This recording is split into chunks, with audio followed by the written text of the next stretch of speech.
تبارك الذي بيده الملك وهو على كل شيء قدير الذي خلق الموت والحياة ليبلوكم أيكم أحسن عملا وهو العزيز الغفور আল্লাহ রাব্বুল আলামিন মওত এবং হায়াত সৃষ্টি করেছেন পরীক্ষা করবেন যাচাই করে দেখবেন কে বেশি সুন্দর আমল করো হে মুসলমান আমল যত পরিমাণ সুন্দর বেশি হবে হাসরের দিন ওজন তত বেশি হবে আর সুন্দর তত বেশি হবে ইখলাসের পরিমাণ যত বেশি হবে আমার আল্লাহ বেশির পরিমাণের দিকে তাকান না ধন দৌলতের দিকে তাকান না সুরতের দিকেও তাকান না রব্বে কারীম কলবের দিকে তাকিয়ে আছেন ইন্নাল্লাহা লা ইয়ানজুরু ইলা সুওয়ারিকুম ওয়া আমওয়ালিকুম ওয়ালাকিন ইয়ানজুরু ইলা কুলুবিকুম ওয়া আমালিকুম আল্লাহর নবী বলেন উম্মত আল্লাহ তোমাদের সূরত দেখেন না আল্লাহ তোমাদের সম্পদ দেখেন না ওয়ালাকিন ইয়ানজুরু ইলা কুলুবিকুম আল্লাহ তোমাদের কলবের দিকে তাকিয়ে আছেন লা ইয়ানালাল্লাহু লুহুমুহা ওয়ালা দিমাউহা ওয়ালাকিন ইয়ানালুহু তাকওয়া মিনকুম বান্দা কুরবানি দেস তোর গরুর রক্ত গোশত আমি আল্লাহর কাছে আসে না আমি আল্লাহ তাকিয়ে আছি তোর কলবের দিকে কোন নিয়তে কুরবানি দিতে আছিস হে মুসলমান এই তো আসুন আল্লাহ রাব্বুল আলামিনের দরবারে যদি আমাদের আমলকে ওজনওয়ালা বানাইতে হয় তাহলে আমল সুন্দর হতে হবে আর সুন্দর যদি করা লাগে তাহলে অবশ্যই অবশ্যই একমাত্র আল্লাহর সন্তুষ্টির জন্য আমল করতে হবে অসুন্দর আমল আমার আল্লাহ পছন্দ করেন না আমি সূরা মুলকের 2 আয়াত তেলাওয়াত করেছি 2 আয়াত নিয়ে আমার আলোচনা নয় শুধু একটা জায়গা নিয়ে আমার আলোচনা আল্লাযী খালাকাল মাউতা ওয়াল হায়াতা লিয়াবলুয়াকুম আইয়ুকুম আহসানু আমালা আল্লাহ তোমাদেরকে সৃষ্টি করেছেন মওত হায়াত সৃষ্টি করেছেন কেন আল্লাহ তোমাদেরকে যাচাই করবেন পরীক্ষা করবেন কে বেশি সুন্দর আমল করবে কিয়ামত আমার সাথে কথা বলেন কিয়ামত সুন্দর আমল এখানে উলামায়ে কেরাম আছেন দেখেন আল্লাহ বলেন নাই আইয়ুকুম আকসারু আমালা কে বেশি আমল করো কে বেশি আমল করো এটা আমি আল্লাহ দেখব আল্লাহ এই কথা বলেন নাই আল্লাহ বলছেন কে বেশি সুন্দর আমল করো আমি আপনাদেরকে একটু কথা বলে রাখি একেবারে দয়া করে আমার চোখে চোখ রেখে কথাগুলো শুনবেন আশা করি ফায়দা হবে দেখেন দুনিয়ার জীবনে যে আমল যত বেশি সুন্দর হবে আখিরাতের জীবনে সেই আমল তত বেশি ওজন হবে আমি এখানে বাবাজি বসা এখানে আরেক বহুত বড় বুজুর্গ বসা মুরব্বিদের সামনে তো ওয়াজ না আসলে সবক শোনানোর মতো আর কি হাসরের মাঠে আল্লাহ রাব্বুল আলামিন বান্দার সওয়াব আর গুনাহ গণবেন না আল্লাহ ওজন দিবেন কি দিবেন فأما من ثقلت موازينه فهو في عيشة راضية وأما من خفت موازينه فأمه هاوية وما أدراك ما هي نار حامية ما شاء الله বলেন যদি আরেকটু জোরে বলেন আল্লাহ বলেন হাসরের দিন আমল ওজন দেওয়া হবে ওজন ওজন ওজন ওজন অনেক জিনিস আছে সংখ্যায় একটা ওজন অনেক বেশি ও অনেক জিনিস আছে সংখ্যায় অনেক কিন্তু ওজন কেমনে বুঝাইলে বুঝবেন আমার যোগ্যতার অভাব দোয়া চাই বুজুর্গদের কাছে 1 কেজি একটা পাথর বাটখারা যেটা কয় আর কি আপনারা বুঝেন জানি না আপনারা বাটখারা গুলো বুঝেন পাল্লা তো যেটার মধ্যে মাপে যে পাথরটা দেয় বাটখারা 1 কেজি পাথর 1 কেজি ওজনের যে পাথরটা পাথর কয়টা একটা ডাইনের হল্লাতে দিবেন সরিষা ডাইনের পাল্লায় দিবেন সরিষা এখন 1 কেজি সরিষা দিয়া যদি বলা হয় এবার গণ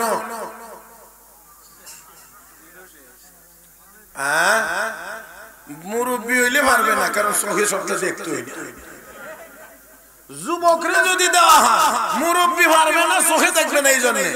আর জোয়ানে পারবে না মেজাজের কারণে।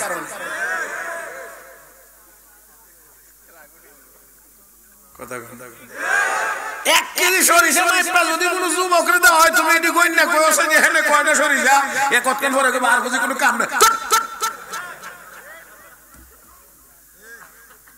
তাহলে সরিষার দানা 1 2 3 4 5 6 10 20 100 500 1000 2000 সংখ্যায় গিয়ে দেখা যাবে। কথার কথা বলছি 5000, একটা কথার কথা 5000। তাহলে 5000 এ মিলে 14, বামের পাল্লায় একটা 14। যদি এই কথাটা বুঝে থাকেন তাহলে আপনারা বুঝবেন দুনিয়ার জীবনে আমল হবে যত বেশি সুন্দর, হাসরের দিন তত হবে ওজন। এই জন্য আমার আল্লাহ কয় বেশির দরকার নাই, সুন্দরের দরকার। কথা কয় না, কথা কয় না, বেশির দরকার না, সুন্দরের দরকার। সবে বরাতে গিয়ে 24 রাকাতের দরকার না, সুন্দর করে 4 রাকাতের দরকার। অনেকটি আছে খালি রাকাত বাড়াইতো, পরে কইতো কয় রাকাত পড়ছিলে, আমি 24। কেমনে পড়ছে? কই মুরগের বাচ্চা যেমন কি খায় দানা, তাই না? 24 রাকাত পড়তে গিয়ে সুবহানা রাব্বিয়াল আলা তে বাড়ির দায়িত্ব দিয়ে গেছে, কইছে তুই ইডি পড়িস, আমি বাড়িতে মসজিদে গিয়ে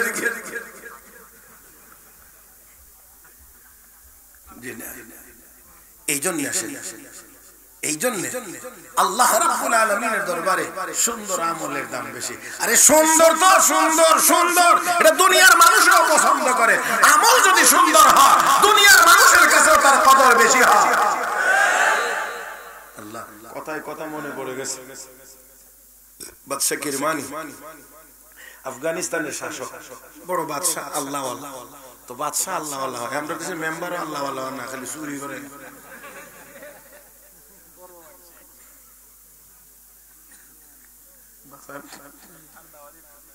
দাওয়াত না দেখ অসুবিধা নেই, সুবহানাল্লাহ সুবহানাল্লাহ। চুরির যেই চিত্র এখন ভাষ্য হইতো, আল্লাহ আমার মনে হয় এই দেশের সব এমপি মন্ত্রী বাদ দিয়ে এখন ফেরেশতা নামাইবার। কারণ যারা এত বিশ্বাস করতাম এরা বলে বস্তা বইরা টেহা লাগতো, আগে তো বান্ডিল দিল, এখন বস্তার বস্তা দেওয়া লাগে। সুবহানাল্লাহ, আল্লাহ মাফ করো, আল্লাহ মাফ করো। আমার দিক কষ্ট হইব না তো, রাগটা করবেন না তো। বাদশা আল্লাহ ওয়ালা, আল্লাহ আপনাদের কেমনে কইতাম, বাদশা আলমগীর তিনিও বাদশা, তিনিও শাসক ছিলেন। শত শত উলামা ইকরাম রাজদরবারে। আমাদের এক মুরব্বি বুজুর্গ বলছেন, সারাদিন আলেম উলামারা ওযু করে ট্যাঙ্কির পানি শেষ হয়, তাহাজ্জুদের আগে আবার ট্যাঙ্কি ভরে পানি কে দেয়? তো এক আলেম চিন্তা করে পানিটা কে দেয়, যে ওই দিয়ে রাত্রে একটু দেখি। রাত্র যখন গভীর হয়েছে, সবাই ঘুমাইছে, দেখে বাদশা আলমগীর নিজেই ওই পানির ট্যাঙ্কিটার মধ্যে পানি ভরতেছে।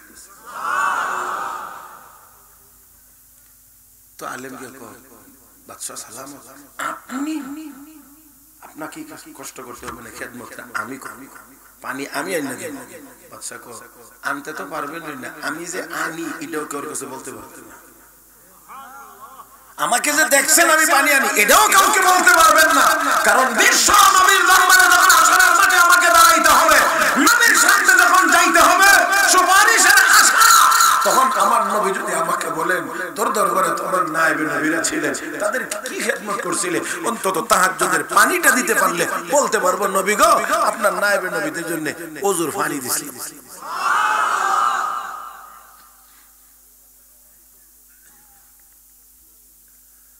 বাদশা কিরমানি বড় আল্লাহ ওয়ালা, মেয়েও বড় আল্লাহ ওয়ালি।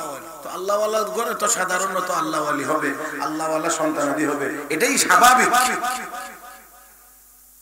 এখন মেয়ে যখন বড় হইছে, বিয়ে শাদী নিয়ে ওনার একটু চিন্তা ভাবনা, একটা আল্লাহ ওয়ালা ছেলে তো দরকার। হ্যাঁ, এখন আল্লাহ ওয়ালা ছেলে কোথায় খুঁজবে, কেমনে খুঁজবে? মনে মনে খুঁজেন। একদিন মসজিদে গেছে, নামাজ পড়তে গিয়ে দেখে এক যুবক এত সুন্দর করে নামাজ পড়তেছে, ওই যে আমি যে কথাটা বলতেছিলাম, সুন্দর একেবারে ধীরে সুস্থিরে নামাজ আদায় করতেছে। বাদশা কিরমানি দেখে মনে মনে কয়, যেই ব্যক্তির যৌবনের সকল পাগলামি দমন করে, এত সুন্দর করে নামাজ পড়তে পারে, সে নিশ্চয়ই আল্লাহ ওয়ালা। কয় না কি ওয়ালা সে নিশ্চয় আল্লাহ ওয়ালা এই জন্য অপেক্ষায় রয়েছে নামাজ শেষ এবার কর যুবক আমাকে চেনো কোন আসি না তো ওই যুগে তো আর প্রিন্ট মিডিয়া ইলেকট্রনিক মিডিয়া কিচ্ছু নাই নাসি না অসম্ভব না এটাই স্বাভাবিক ছিল আমি বাদশা কেরমানি বাদশা কেরমানি বলতে যুবক একটু নিজের গুছায় গেছে বাদশা তো যুবক তোমার কাছে আমার মেয়েটা বিয়ে দিতে চাই ওটা না আসমান থেকে জমিনে পড়ছে কয় আপনি কি বলেন আমার এই কথা বলে শরম না দিলে তো পারেন আমি একটা সাধারণ পরিবারের সন্তান আর আপনার মেয়ে বাদশার মেয়ে বাদশা বুঝে গেছেন ছেলে কোন জায়গায় টাচ করছে টোকা দিছে তার মানে হলো বাদশার মেয়ে হলে বাদশাহী মেজাজ তার চলাফেরার স্টাইল থাকবে ভিন্ন তেল পাউডার ক্রিম এগুলোর চাহিদা থাকবে কথা বলে বেশি এই জন্য বাদশা বুঝে গেছে ডাক দিয়ে যুবক টেনশনের কোনো কারণ নাই আমার মেয়েটাও আল্লাহ ওয়ালি কি ওয়ালি আল্লাহ ওয়ালি হইলে চাহিদা বেশি না কম দুনিয়ার চাহিদা আল্লাহ ওয়ালি হইলে দুনিয়ার চাহিদা বেশি না কম কদ্দুর কম আর একটু সামনে লিটার আমার মেয়েটাও আল্লাহ ওয়ালি টেনশনের কোনো কারণ নাই চাহিদা বেশি হবে এই জন্য তো দেখেন না দুনিয়াদার যত কামাই করে এর বোর গাল ফোলা নিয়ে থাকে খালি এটা লাগবো এটা লাগবো এটা লাগবো এটা লাগবো না দিলে কম আর দেখেন আল্লাহ ওয়ালি হইলে কি হয় বাদশা কেরমানি ডাক দেখো যুবক যাও তোমার বাড়ি ঘরে গিয়ে লোকদেরকে বলো আত্মীয় স্বজন যারা আছে তাদেরকে বলো আর আমি আমার মেয়ের ইজিন নিয়ে অনুমতি নিয়ে মসজিদে চলে আসতেছি বিয়েটা মসজিদেই হবে কোথায় কোথায় না সেন্টারে মানে খরচ বিয়ের মধ্যে কত বেশি খরচ করা যায় বাহাদুরি না আর আমার নবী বলেন ইন্না আযমান নিকাহি বারাকাতান আইসারুহু মাউনাতান যেই বিবাহে খরচ যত কম সেই বিবাহে বরকত তত বেশি কোন পথে চলছি আমরা উল্টা বিয়েটা মসজিদে হবে যাও বাড়ি ঘরে গিয়ে সবাইকে বোঝাইছে বাদশার মেয়ের সাথে বিয়ে হলে ওইটা খারাপ না সম্পর্ক ভালো মসজিদে বিয়ে হয়েছে এই দিক থেকে বিয়ের আগে বাদশা কেরমানি বাড়িতে গেছেন গিয়ে মেয়েকে বলেন মা গো ও মা তোমার স্বামী হিসাবে একজন ছেলেকে আমি পছন্দ করেছি ছেলেটা বড় আল্লাহ ওয়ালা মা গো তোমার কি মতামত মেয়ে ডাক দেখো আব্বা যদি আল্লাহ ওয়ালা হয় তাহলে আমার কোনো আপত্তি নাই আওয়াজ করে বলেন কি হইলে আপত্তি নাই আরেকটু জোরে কান কি হইলে আপত্তি নাই এ মুসলমান দুনিয়াতে এখন মুসলমানের অভাব নাই কিন্তু আল্লাহ ওয়ালা মুসলমানের বড় অভাব যার কারণে 200 কোটি মুসলমান থাকার পরেও আমরা কোথাও মাথা উঁচু করে দাঁড়াইতে পারি না হে মুসলমান আমরা তো মুসলমান আমাদের রয়েছেন আল্লাহ দুনিয়ার কোন কাফের বেঈমানদের তো আল্লাহ নাই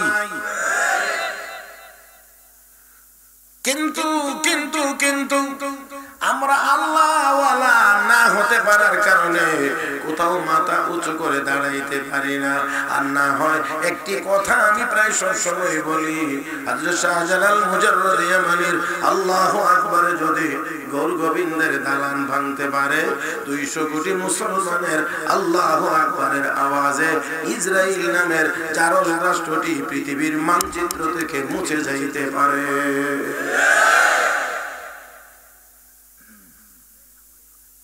আল্লাহ আমাদেরকে বুঝার তৌফিক দান করুন যুবক যাও গিয়ে বাড়ি থেকে সবাই নিয়ে আসো আর এদিক দিয়ে উনি মেয়েরে গিয়ে কয় তোমার স্বামী হিসেবে একজন আল্লাহওয়ালা ছেলে পছন্দ হয়েছে তুমি কি বলো আল্লাহওয়ালা হইলে কোনো আপত্তি নেই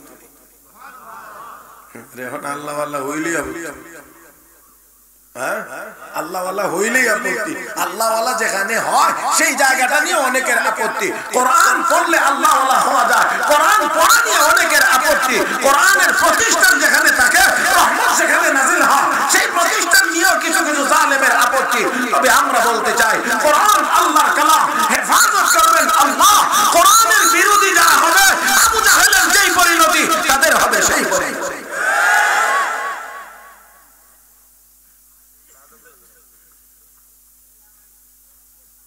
বিয়ে হয়ে গেছে, এবার শ্বশুর মিয়া দামান রে কয়, ওরা যাও তোমার রুমটা যে মনে আছে এটা একটু গুছাই গেছে ঠিকঠাক করো, আমার মেয়েরে তোমার এখানে পাঠিয়ে দিচ্ছি।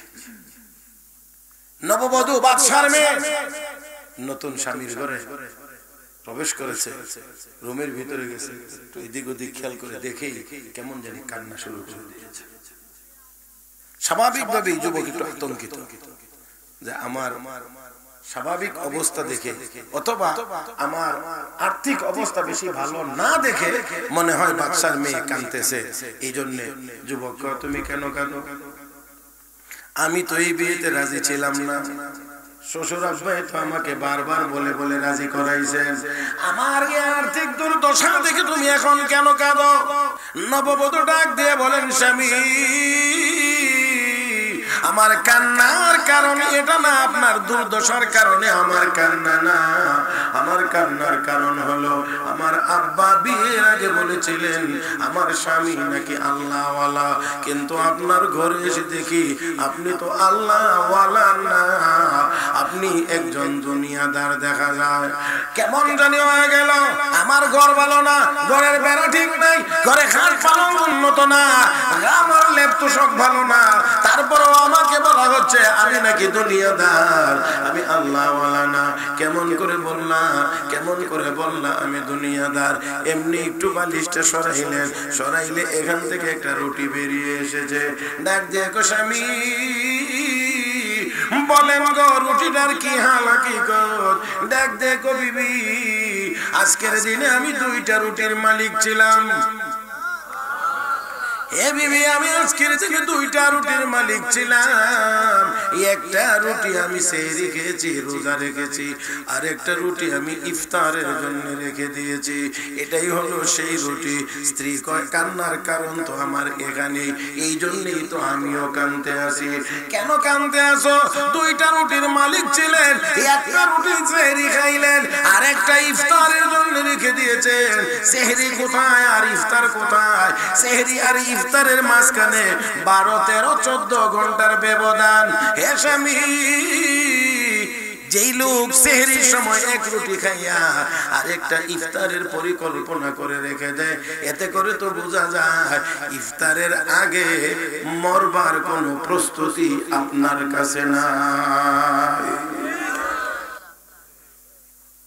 এতে তো বোঝা যায় আপনি ইফতারের আগে মরবার কোনো চিন্তা ভাবনা, তো আপনার প্রস্তুতিও নাই। তাহলে আপনি দুনিয়াদার না, তাহলে কে দুনিয়াদার? এবার একটু চিন্তা করে দেখেন, এবার ওই আল্লাহ ওয়ালি বান্দি বাদশাকের মানির মেয়ের আমল কি পরিমাণ সুন্দর।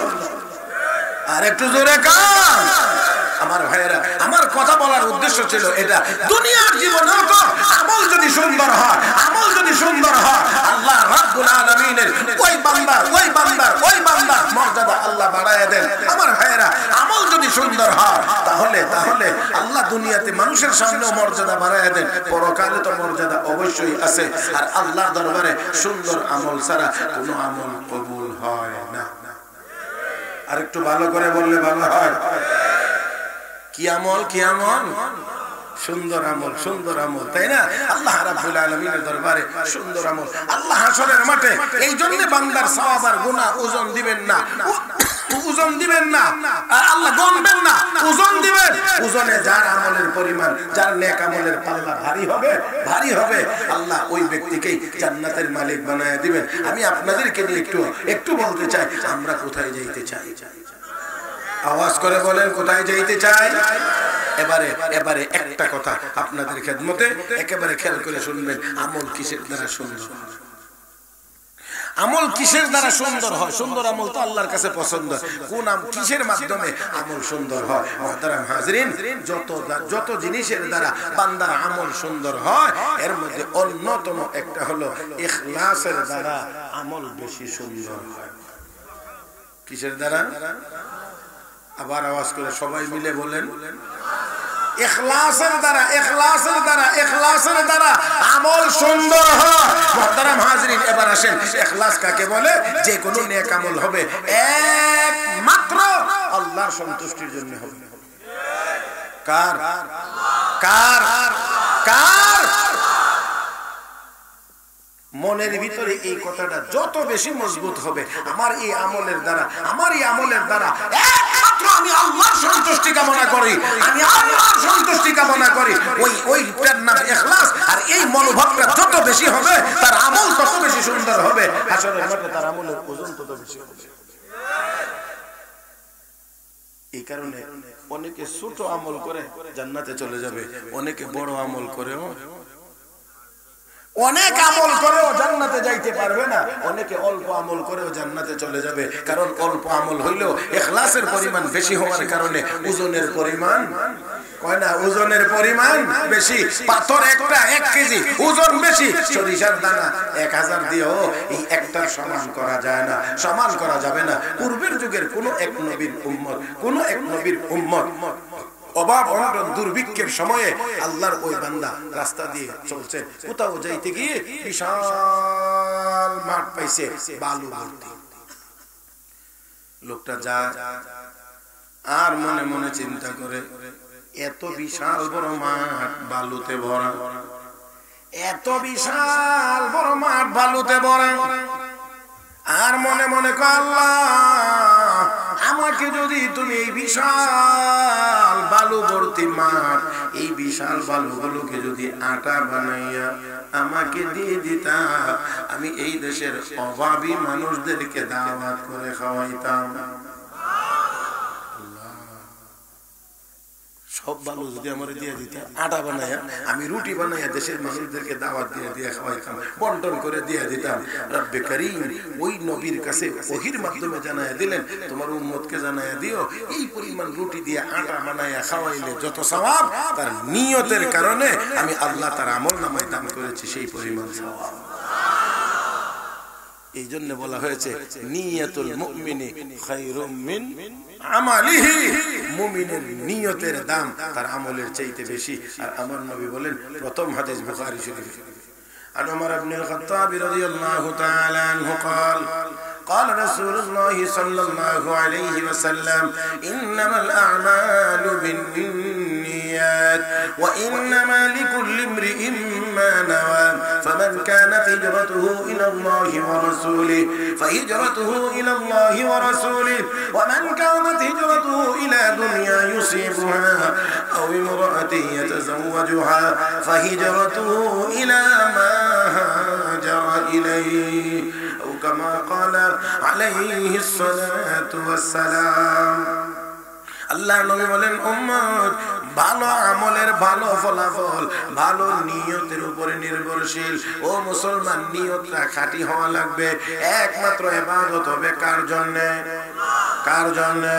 হে মুসলমান, আল্লাহ রাব্বুল আলামিন সাহাবায়ে কেরামের নিয়তের প্রশংসা করে কোরআনে বলেন, মুহাম্মাদুর রাসূলুল্লাহ ওয়াল্লাযীনা মাআহু আশিদ্দাউ আলাল কুফফার রুহামাউ বাইনাহুম তারাহুম রুকআন সুজদা ইয়াবতাগুনা ফাদলান মিনাল্লাহি ওয়া রিদওয়ানা।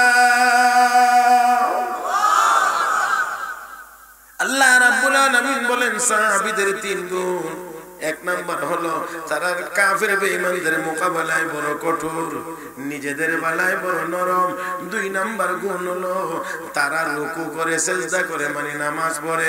3 নাম্বার ইয়াবতাগুনা ফাদলাম মিনাল্লাহি ওয়া রিদওয়ানা, তারা ইবাদতের বিনিময়ে দুনিয়ার কোনো কিছু চায় না, আল্লাহর সন্তুষ্টি তারা কামনা করে।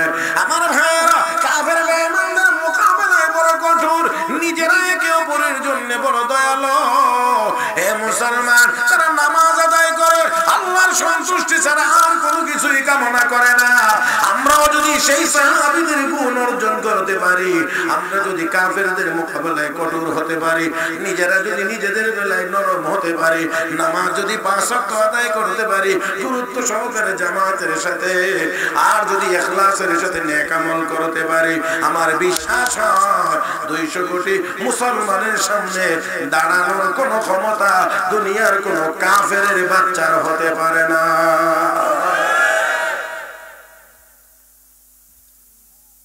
আল্লাহর নবীর সাহাবীদের নিয়ত বড় পাক্কা ছিল, নিয়ত বড় পাক্কা ছিল। তো বলছিলাম যে যদি নিয়তটা ঠিক থাকে, ভালো থাকে, তাহলে অল্প আমলের দ্বারাই নাজাতের ব্যবস্থা হবে। এটা আমার কথা না, নুরানি মক্তবের ছাত্রদেরকে হাদিস হারানো হয়, আখলিস দীনাকা ইয়াকফিকাল আমালুল কালিল। তোমার নিয়তকে খাঁটি করো, অল্প আমলেই নাজাতের জন্য যথেষ্ট হইবে। আমার বুখারী শরীফের উস্তাদ, যার জবান থেকে বার বার বার বার শুনেছি, তিনি বলেছেন হযরত বায়েজিদ বুস্তামি রাহমাতুল্লাহ আলাইহি জীবনে 60 বার হজ করেছেন। সুবহানাল্লাহ। কালকে নাস্তার পরে কয় বার? 60 বার। আর বাংলাদেশের একবার করতে গেলে বুড়া হওয়া লাগে, না হইলে হজে যাওয়া না। জোয়ান থাকতে সহজে বাংলাদেশের কেউ সহজে সহজে যাইতেছে, বুড়া হইলে কোন কামে যখন আর লাগে না তখন কামে আর গিয়ে যখন দেহে 35-40 লাখ মানুষ যা তার শুনে কি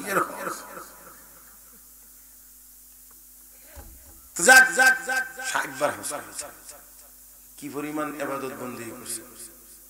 তারপরেও আল্লাহ বুজুর্গরা কিতাবের মধ্যে লিখছেন যে ওলিদের মধ্যে যারা সম্রাট ছিলেন, এই সম্রাটদের মধ্যে একজন হযরত বায়েজিদ বুস্তামি রাহমাতুল্লাহ আলাইহি। আল্লাহু আকবার, আল্লাহু আকবার, আল্লাহু আকবার।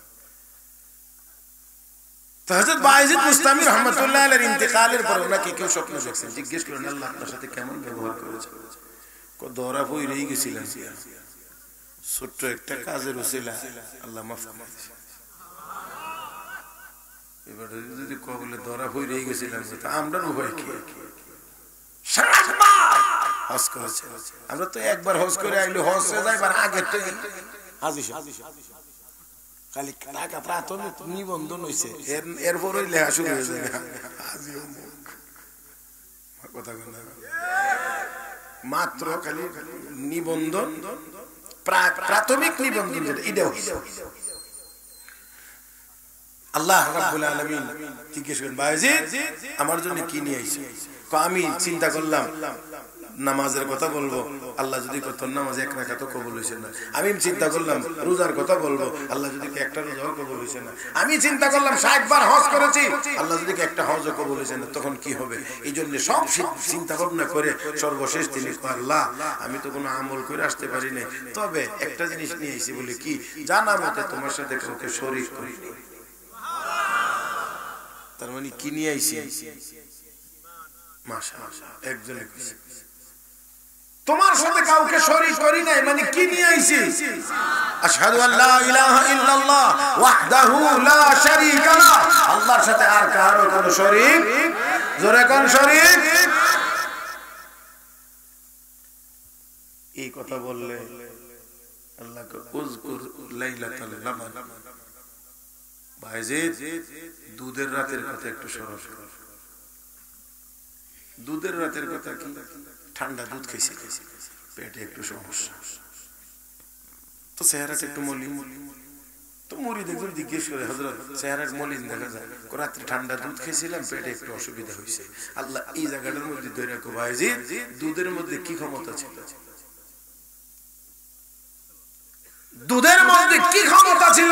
এখানে তো কোনো ক্ষমতা ছিল না, করছিলাম তো আমি আল্লাহ, আর তুমি বলছো করছে দুধে। এখন বলো তো শরীক হয়েছে কিনা?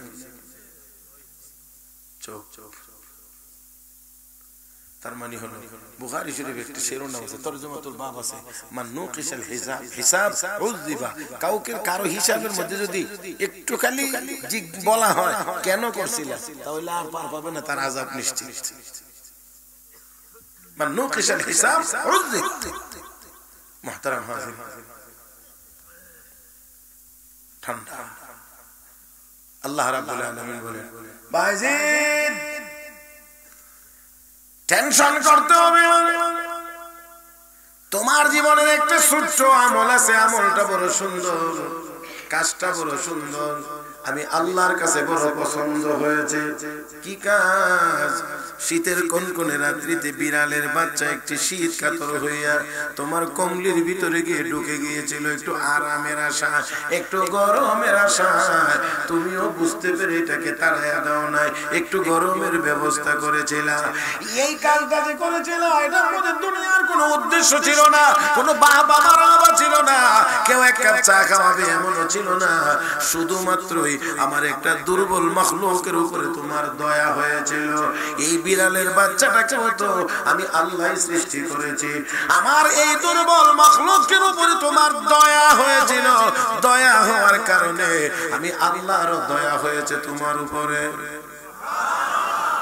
قال رسول الله صلى الله عليه وسلم الراحمون يرحمهم الرحمن ইরহামু মান ফিল আরদি ইয়ারহামুকুম মান ফিস সামা। যারা দয়ালু তাদেরকে আল্লাহ দয়া করেন, অতএব জমিনে যারা বসবাস করে তাদের উপরে তোমরা দয়া করো, আসমানওয়ালা তোমাদের উপরে দয়া করবে। আমার ভাইয়ের আল্লাহ রাব্বুল আলামিন বলেন, হে বায়জিদ এই ক্ষুদ্র মাখলুকের উপর তোমার দয়া হওয়ার কারণে আমি আল্লাহর দয়া হয়েছে তোমার উপরে। যাও বায়জিদ এই বিড়ালের বাচ্চাটাকে একটু আরাম দেওয়ার কারণে, আমার ক্ষুদ্র মাখলুকটির উপরে দয়া হওয়ার কারণে আমি আল্লাহ দয়া করে তোমাকে মাফ করে দিলাম। আমার ভাইরা, আমার বন্ধুরা, তাই আসুন বলছিলাম আমল সুন্দর হবে কেমন করে? একমাত্র আল্লাহর জন্য যদি করা যায়, একমাত্র আল্লাহর জন্য। আসুন নিয়ত করি আমাদের আমল হবে একমাত্র কার জন্য? قل إن صلاتي ونسكي ومحياي ومماتي لله ومماتي لله رب العالمين।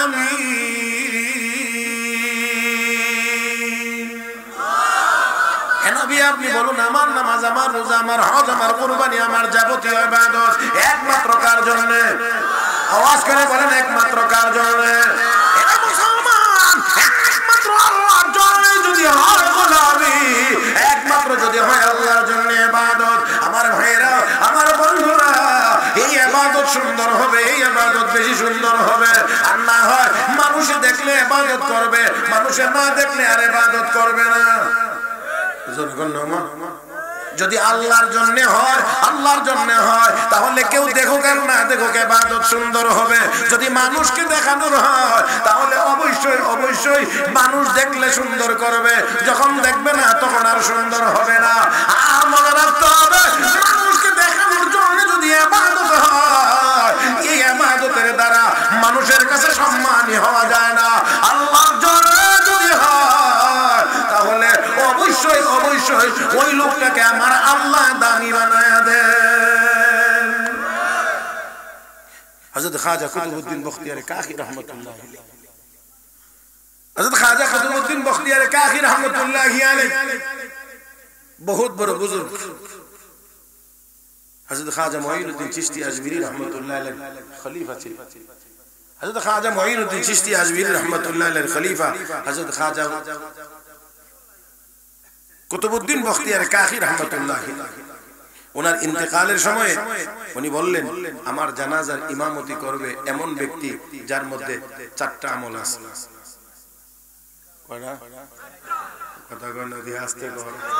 ঠান্ডা হয়ে গেছেন নাকি? চারটা আমল আছে। এক নাম্বার, এক নাম্বার, এক নাম্বার, এক নাম্বার, এক নাম্বার, জীবনে সাবালক হওয়ার পরে, সাবালক হওয়ার পরে কোনদিন আসরের 4 রাকাত সুন্নাত ছুটে না। খুব সহজ। 2 নাম্বার, সাবালক হওয়ার পরে যে ব্যক্তি কোনদিন তাকবীরে উলা ছাড়ে নাই, তাকবীরে উলা কোনদিন ছোটে নাই। 2। 3 নাম্বার হলো যে ব্যক্তি সাবালক হওয়ার পরে কোনদিন তাহাজ্জুদ কাজা করেন নাই।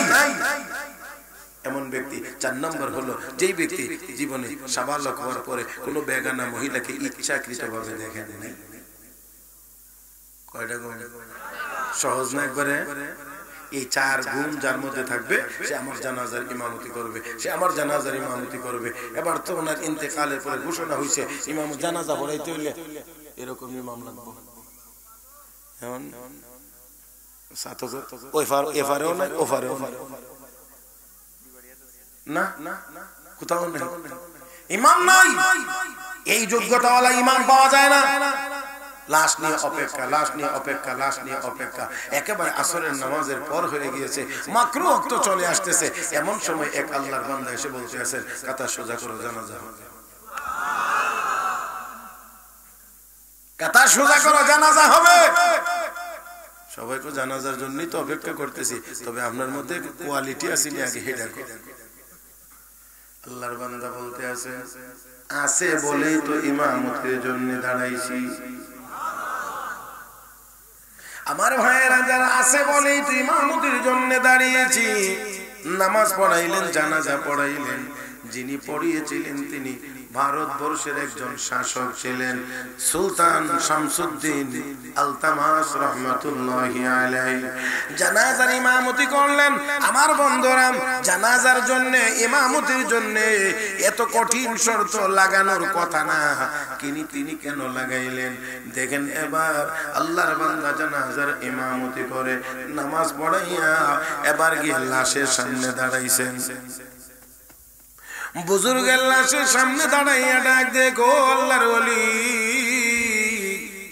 এতদিন পর্যন্ত আমি এই 4 গুণে গুণান্বিত ছিলাম, এই 4 আমল আমি করতাম, দুনিয়ার কেউ জানতো না, একমাত্র আমার আল্লাহ জানতেন। চিৎকার মেরে বলো আল্লাহু আকবার। যে লোকটা সারা জীবনে সাবালক হওয়ার পরে কোনদিন তাহাজ্জুদ ছাড়ে নাই, তাকবীরে উলা ছুটে নাই, আসরের 4 রাকাত সুন্নাত ছুটে নাই, কোনদিন কোন বেগানা মহিলা দেখেন নাই, অথচ দুনিয়ার কেউ জানেন না, একমাত্র কে জানেন? সুবহানাল্লাহ। 2-4 রাকাত নফল নামাজ পড়তে বললে ইমামের চাকরি খায়। জানি এটি কইলে কষ্ট হয়ে যাবে, এই জন্য আমি সেই দিকে আজকে অন্তত এই মুহূর্তে রাত্র অনেক হয়ে গেছে, এই জন্য আমি আর সেই দিকে আজকে যাব না।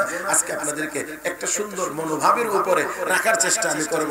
মুহতারাম হাজিরিন, এত এত এত বড় গুণে গুণান্বিত, এত বড় নেক আমল এতদিন যাবত চলছে, অথচ দুনিয়ার কেউ জানে না। সামনে দাঁড়ায় গিয়ে কয় ও আল্লাহর ওলি, এই আমলগুলো আমার মধ্যে ছিল, দুনিয়ার কেউ জানতো না, একমাত্র আমি জানতাম আর আল্লাহ জানতেন। কিন্তু আজকে জানাজার জন্য এমন শর্ত লাগায় দিয়ে গেছেন যে এখন আর কাউকে খুঁজে পাওয়া যায় না।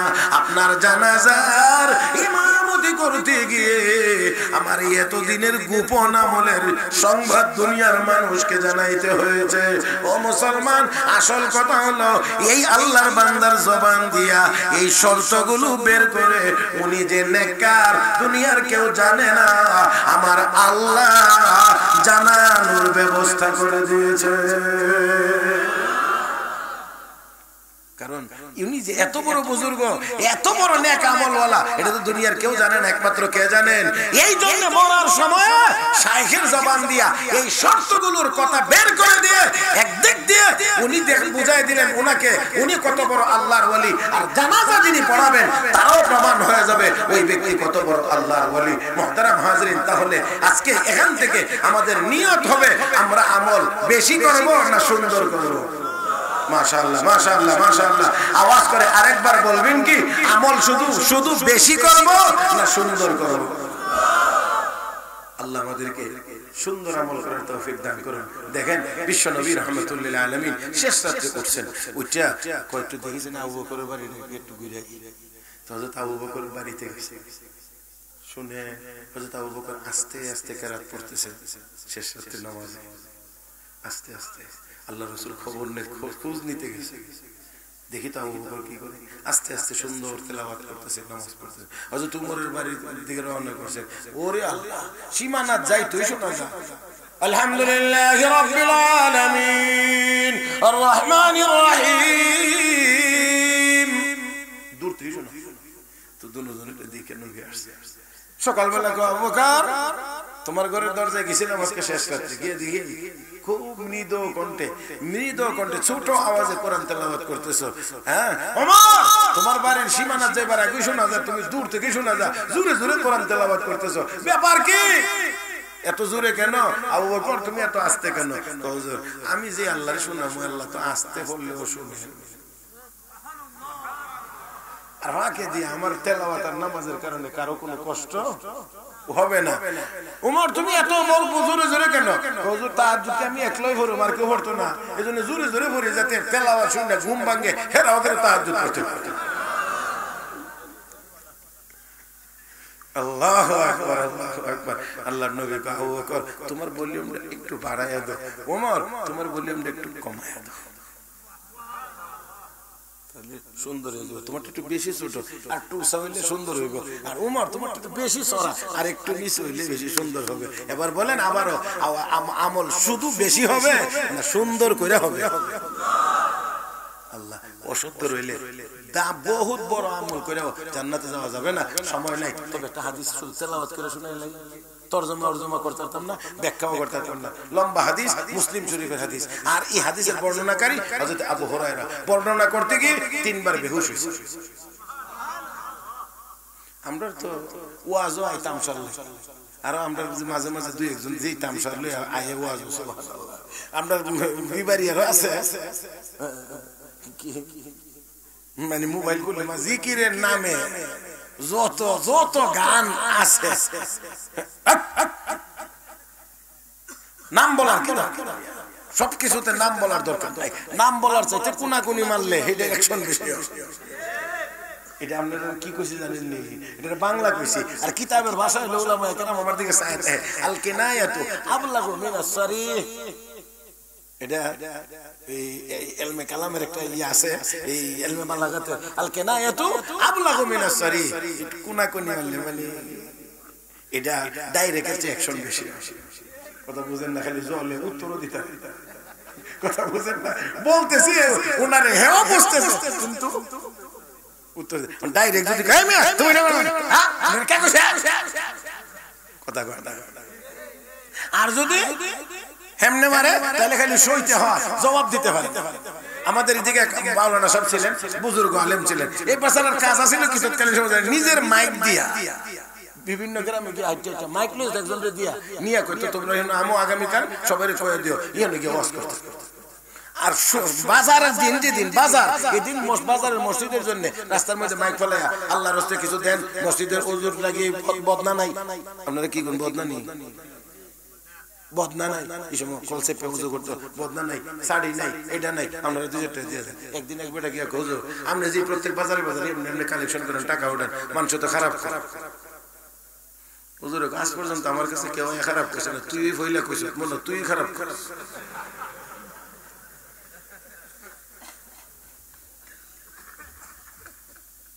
কথা বলছেন না?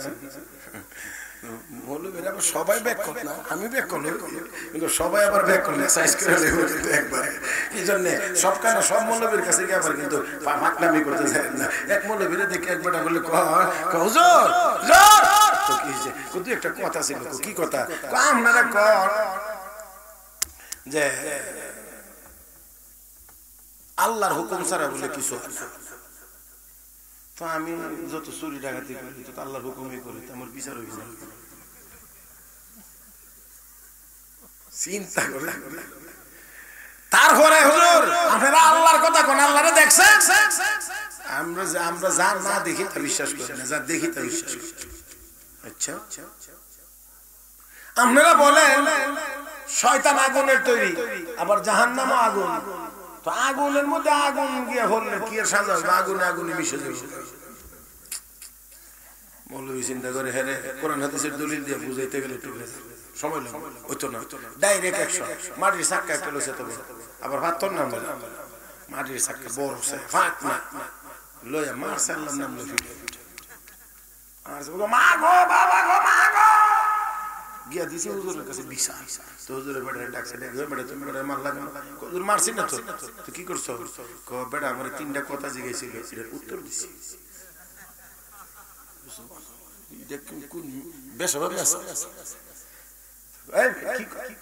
বুঝায় বেটা আমারে জিজ্ঞেছিল যা দেখে না বিশ্বাস করে। তো আপনার মামলা হয়েছে কেন আমার বিরুদ্ধে? বেটারে মারছো, মারছি কি হয়েছে? বেটা ব্যথা হয়েছে। তো কোন না একটু ব্যথাটা দেখাই দিতে, কথা বুঝছেন? কোন না একটু ব্যথাটা দেখাই দিতে, দেখানো যায় কথা কেন? ব্যথা দেখানো যায়, অনুভব করা যায়। অনুভব করলে যদি বোঝা যায় যে ব্যথা আছে, আমার ভাইয়েরা পৃথিবীর যে কোনো প্রান্তে, যে কোনো জায়গায়, যে কোনো সময় আপনি তাকাইবেন তো আমার আল্লাহকে অনুভব করা যায়। 2 নম্বর, আগুন দিয়া আল্লাহ শয়তানরে বানাইছে, জাহান্নাম আগুন। শাস্তি বলে কেমনে হইব? তো মানুষ তো মাটির তৈরি, আমি তো তার মাটি দিয়েই মারছি, ব্যথা পাইল কেন?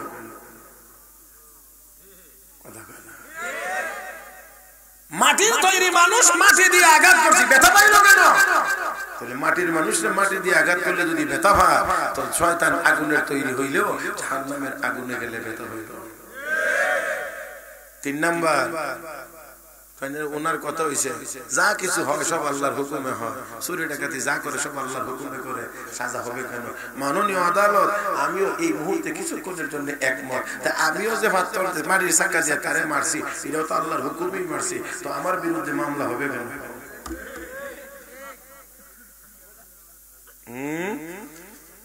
সাধারণ কথা ঠিক না? এরকম আছে, এখন অনেক আছে এরকম এরকম এরকম। দেখলে গেলে অনেকে দেখলে হুজুর আপনারা ব্যস্ত হয়েছে, দেরি হইব, আমরা তাড়াতাড়ি কেন কেমনে? আপনারা অনেক কিছু জানেন, এগুলোর হিসাব কিতাব দিতে সময় লাগবে। আমরা যেহেতু কিছু জানি না, এই জন্য বোঝা যায় জান্নাতীটা মনে শ্বশুর বাড়ি, কথা বুঝেন না? রাস্তার কান্দা দিয়ে হাইটটা গেলে ওই শালা শালিয়ে দৌড়াইয়া করবে, দুলাভাই আইন, দুলাভাই আইন, এরকম না। তা আমি একদিন কইলাম যে ঠিক আছে, আপনি জান্নাতে আগে গেলে কোনো আপত্তি নাই, কারণ আপনি আগে গেলেও আপনি আমার জান্নাত তো দখল করতে পারবেন না, কারণ দখল দুনিয়াতে চলে, পরকালে চলে না। আপনি তো আর দখল করতে পারবেন না, তো আপনি আগে গেলে আমার অসুবিধা নেই। তবে আগে যে যাইবেন গিয়া আপনার সূত্রটা কি? সূত্র হইলো আমরা কিছু জানি না। আচ্ছা ঠিক আছে, আল্লাহ যদি জিজ্ঞেস করে এই সুরত আলী জানলে না কেন আগে, এটার মানলে না কেন? এটা পরে জানা হতো ফরজ। তালাবুল ইলমি ফরিয়দাতুন আলা কুল্লি মুসলিম, সমস্ত মুসলমানের জন্য দ্বীনের কাজ করা যায়, এতটুকু ইলম অর্জন করা ফরজ। তো আল্লাহ যদি জিজ্ঞেস করে তুই কেন ইলম অর্জন করলেন না আগে, এটার জন্য, তখন কি হবে? মুহতারাম হাজির, এই সমস্ত সালাকি কথা দিয়া পরকালে পার পাওয়া, কথা গোনা পার পাওয়া যাবে না। হযরত আবু হুরায়রা রাদিয়াল্লাহু তাআলা আনহু এই হাদিস বর্ণনা করতে গিয়ে তিনবার বেহুশ হয়ে গেছেন, আগাইতে পারেন না। বলা শুরু করেন, ওইখানে গেলেই যেন ওই দৃশ্যটা চোখের সামনে ভেসে ওঠে আর উনি বেহুশ হয়ে যান। আবার বলা শুরু করলেন, বেহুশ হয়ে গেছেন, আবার বলা শুরু করলেন, বেহুশ বেহুশ। عن ابي هريره رضي الله تعالى عنه قال قال رسول الله صلى الله عليه وسلم ان اول الناس يقضى عليه يوم القيامه رجل استشهد فاتي به فعرفه نعمه فعرفها قال فما عملت فيها قال قاتلت فيك حتى استشهدت قال كذبت ولكنك قاتلت لان يقال هو جريء فقد قيل ثم امر به فسحب على وجهه حتى القي في النار ورجل تعلم العلم وعلمه وقرأ القرآن فأتي به فعرفه نعمه فعرفها قال فما عملت فيها قال تعلمت العلم وعلمته وقرأت فيك القرآن قال كذبت ولكنك تعلمت العلم ليقال هو عالم وقرأت القرآن ليقال هو قارئ فقد قيل ثم أمر به فسحب على وجهه حتى ألقي في النار ورجل وسع الله عليه وأعطاه من أصناف المال كله فأتي به فعرفه نعمه فعرفها قال فما عملت فيها قال ما تركت من سبيل تحب أن ينفق فيها إلا أنفقت فيها لك قال كذبت ولكنك فعلت ليقال هو جواد فقد قيل ثم أمر به فسحب على وجهه ثم ألقي في النار